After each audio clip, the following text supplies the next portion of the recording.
Good morning, Jim, and welcome. Hello, Patrick.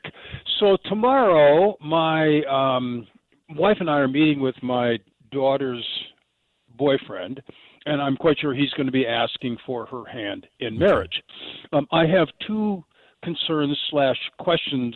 The first is and this is the lesser of the two, but he didn't reach out to me. He reached out to my wife, and she asked me and everything like that. It's like, okay, well, that's a little odd, but the larger question is they are currently living together, and I don't know this, but I suspect they may be planning some kind of destination kind of wedding with without any Catholic component to it or anything like that. So I'm sort of torn. It's like, of course I want to support my wife. I'm in my daughter, but I have grave concerns if that's what is going to be happening. And I know, they are definitely living together. That's not an if, but so that's my question. I suspect you've been asked this before, but do you have any thoughts on that? I'm wondering, first of all, how old are the two of them? They are 24. Okay. And she was raised Catholic. I don't suppose she's practicing her faith anymore, is she? Yeah, she was raised Catholic. She's not practicing her faith. And he, in fact, is Catholic. Okay. Well, I have 5 daughters, and let's see, let me tick them off. So 3 of them so far have gotten married, and I've had to have that talk with my 3 sons-in-law. Now, this situation was not what my daughters were in, so I didn't have to talk about it from that standpoint. But if I had to do so, or if I do have to do so, I would say the following things to the young man. I'd say, number one, no, I'm not going to give you my blessing to marry my daughter for as long or until you stop this nonsense of using her for your own sexual pleasure. You've given her no commitment. Now, I understand that maybe you're thinking about doing it. Okay, interesting. But thus far, all you've shown is selfishness and a desire to enjoy my daughter as a sexual object without any commitment or responsibility. So, and until and unless you can demonstrate sufficient maturity that you're not going to act like that, then no, I'm not going to give you my blessing to marry my daughter. Furthermore, what you're doing right now, and you both know better because you were both raised to know better, that what you're doing is contrary to the gospel. And so you have turned away effectively by the way you're acting and what you're doing from Jesus. So there's no way I'm going to give you my blessing to lead my daughter further into sin. Who knows what other sins you might lead her into. You've already done this. Now, I like you. You're a nice kid, and I could picture you as a son-in-law, but not like this. So get your act together and get serious about marriage. Get serious about my daughter. Get serious about your Catholic faith. And if you're not going to get serious about it, then all the more reason why I would definitely not give you my blessing to marry my daughter. That'd be good money after bad. So no, you don't get my blessing, but here are the things you can do. And if you do these things, then yes, I would be happy to at least consider giving you my blessing to marry my daughter. And I would put it like that. I would be very blunt, man to man. No voices need to be raised. No anger, but just tell it like it is. At this point, you are not worthy of my daughter. And no, I'm not going to do it. And then see what happens from there. Now, maybe he'll say, you know what, sir, you're absolutely right. And I'm really sorry. And I'll move out and we'll get back on track. And I do love your daughter and I do want to be married to her. And I appreciate you, getting my head screwed on straight. Maybe he'll say something like that. Maybe not. Probably not. But could you look yourself in the mirror and say that you gave your blessing to some schmuck who is living with your daughter and enjoying all the benefits of marriage without any responsibility or without any, commitment to her, and try to imagine that turning out somehow really great, that somehow he's going to turn into some really solid guy after the fact? I don't see that happening. And I'm not saying this to be glib, but I certainly wouldn't allow a guy like that to marry my daughter. Now, if they went ahead and got married, that'd be a different story. There'd be nothing I could do about it, but I would at least put my body between him and my daughter, verbally speaking, that is, and take that stand. I think that's what a father needs to do in a situation like this. Those are my thoughts, Jim. Well, and thank you, and just and I appreciate the directness on that. Let's say he agrees to that. What about the issue of a destination wedding? Something that is not a sacramental marriage. Yeah, well, that's the second part. It's probably, I don't know, it might actually be more difficult, that second one, as odd as that sounds. And for two Catholics, you'd have to say, what I would say to them is, listen, if you want to get married and if you're going to do the right thing and separate from each other, go to confession, start leading a virtuous life again in preparation for marriage, that's great. I can get behind that. I can support that. And I will support that, all other things being equal.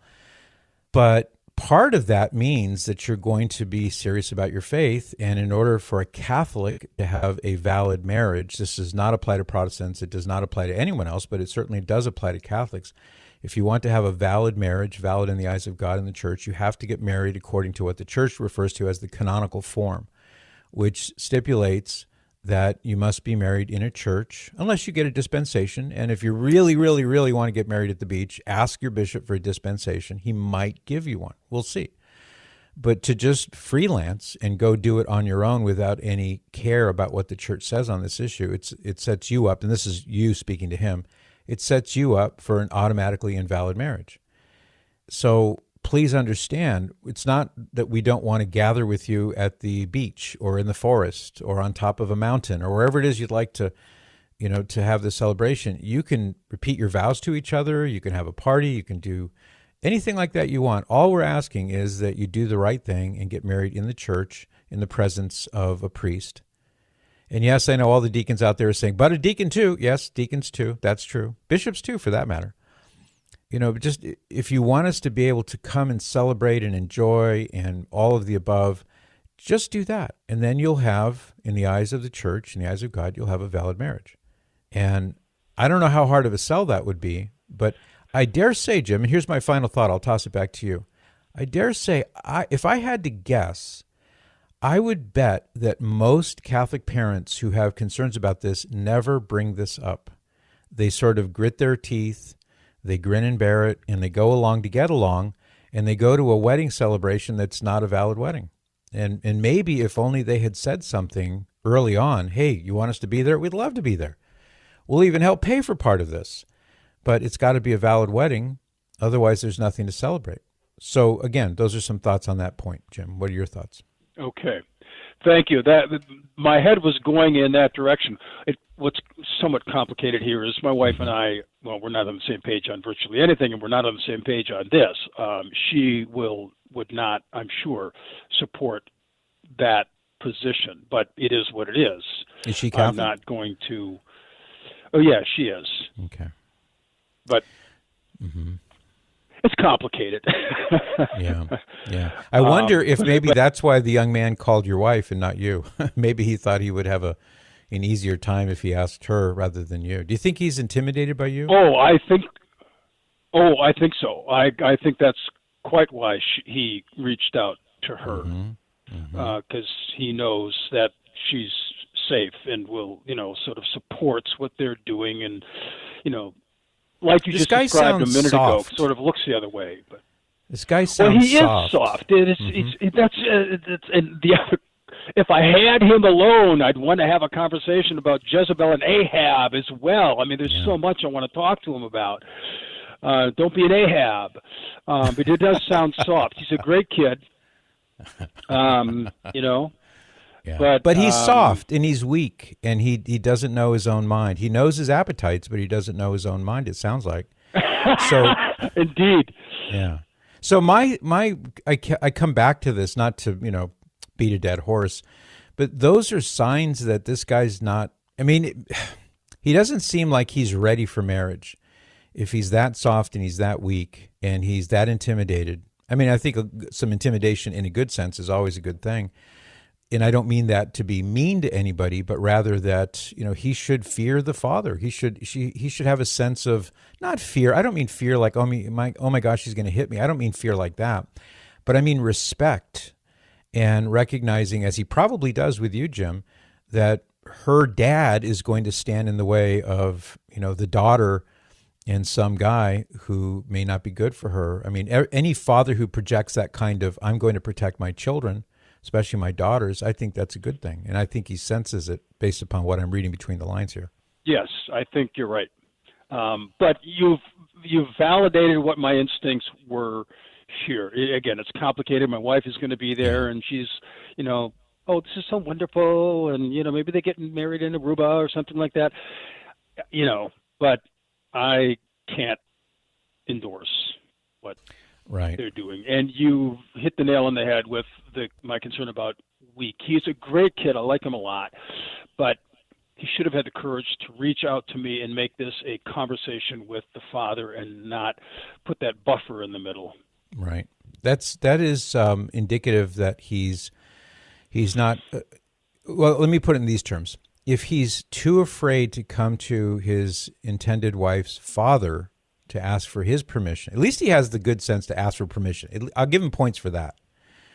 Yeah, but exactly. If he's too afraid to stand up as a man and go through that rite of passage, then what kind of protector and provider is he going to be to his wife when he doesn't have that kind of moxie, it seems, to deal with life head on and be a man? And I'm not talking about toxic masculinity or anything like that, but just to do what fathers and husbands are called to do. That gives me a lot of concern that maybe he can grow into that, but it doesn't sound like he's there now. Right. No, correct. Yeah. Okay. Thank you, Patrick. You're welcome, Jim. You're welcome. You're awesome. You are awesome. You do such great things, and I appreciate you a lot.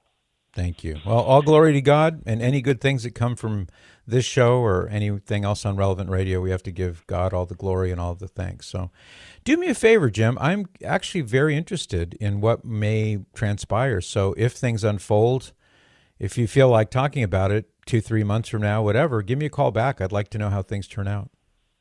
Oh, thank you. Yeah, I will. Yeah. Good. I'll queue it up. I will call back in. I'll look forward to it, Jim. Thank you, and God bless you. And God bless your daughter. And God bless this young man. I hope he gets his head screwed on straight. For more of The Patrick Madrid Show, visit relevantradio.com/Patrick.